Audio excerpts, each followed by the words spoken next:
CJP आंदोलनाच्या पार्श्वभूमीवर महाराष्ट्र सायबरनं आता मोठी कारवाई केली आहे। सीमापार दिशाभूल करणारी माहिती पसरवणाऱ्या 500हून अधिक सोशल मीडिया प्रोफाईलची ओळख आता समोर आली आहे। इंस्टाग्राम, एक्स, फेसबुक आणि यूट्यूबवरील 429 आक्षेपार्ह पोस्ट आणि हँडल्सवर आता कारवाई करण्यात आलेली आहे। नंदकिशोर गावडे आमचे प्रतिनिधी आपल्यासोबत जोडले जात आहेत। नंदकिशोर, 429 आक्षेपार्ह पोस्टवर कारवाई करताना 500हून अधिक दिशाभूल करणाऱ्या प्रोफाईलची ओळख पटली आहे।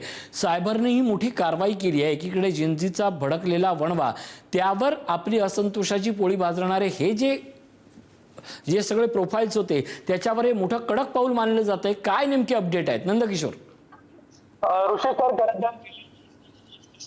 ज्या आहेत त्या इंस्टाग्रामवरती किंवा फेसबुक एक्स वरती ज्या आहेत त्या पाहायला मिळत होत्या। काही व्हॅलिड होत्या तर काही अनव्हॅलिड होत्या। काही प्रोफाईल्स वरती भडकाऊ जे कंटेंट होते ते खरं तर व्हायरल केले जात असल्याचं सायबर सेल कडून सांगण्यात आलेलं आहे। त्याच्या जवळपास आतापर्यंत 500 जे आहेत त्या हँडल्स म्हणजे प्रोफाईल ज्या आहेत त्या आयडेंटिफाय झालेल्या आहेत। हा आकडा जो आहे तो वाढण्याची शक्यता आहे। इंस्टाग्राम, एक्स आणि फेसबुक या तिन्ही प्लॅटफॉर्म जे आहेत सोशल मीडियाचे, त्या तिन्ही प्लॅटफॉर्म धरून खरं तर हे संपूर्ण आकडेवारी आहे।